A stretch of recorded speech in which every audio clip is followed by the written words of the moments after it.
ou avec une quelconque prétention, tu comprends? Mais c'est après la vague, par exemple, Gianni Alpha, qui a eu beaucoup d'artistes qui sont des grosses stars en Guinée, tu comprends? Qui se sont décidés à aller en Indé. Ok. C'est important. Tu comprends? Tu comprends? Et ça, par exemple, tu vois un truc comme ça, là, tu penses que le showbiz, comme on l'appelle, tu vois ça, même s'ils te le disent pas, c'est quelque chose qui te pardonne pas.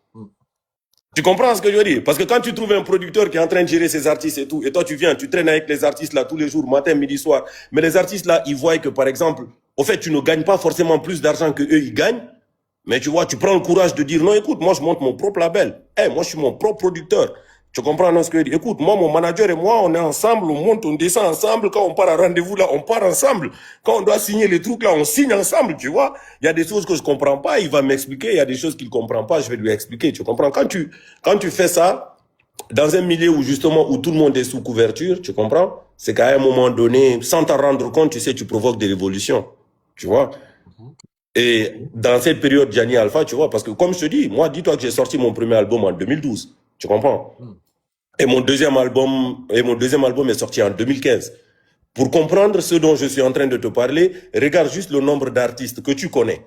Tu comprends, non? Qui étaient en production et qui sont partis en Inde entre 2012 et 2015. 2015, justement, l'année du déclic. 2015, l'année du déclic. Ouais. Tu comprends ce que je veux dire? Donc le truc c'est un peu ça quoi. Donc dire que je n'ai pas eu de problème avec le showbiz, non, ça serait mentir. Bien sûr que j'ai eu des problèmes avec le showbiz, tu vois. Bien sûr que j'ai eu des problèmes avec le showbiz, mais moi je savais ce que je faisais, tu vois un peu. De toute façon, comme je t'ai dit quoi en fait, je me suis dit bon écoute, je me donne les moyens de ma politique, tu comprends.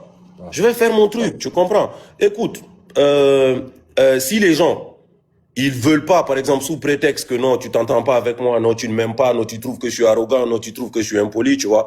Si tu dis, bon, c'est toi qui organises les concerts, tu veux pas me programmer sur tes concerts, tu comprends ce que je veux dire? Mon frère, c'est ton problème.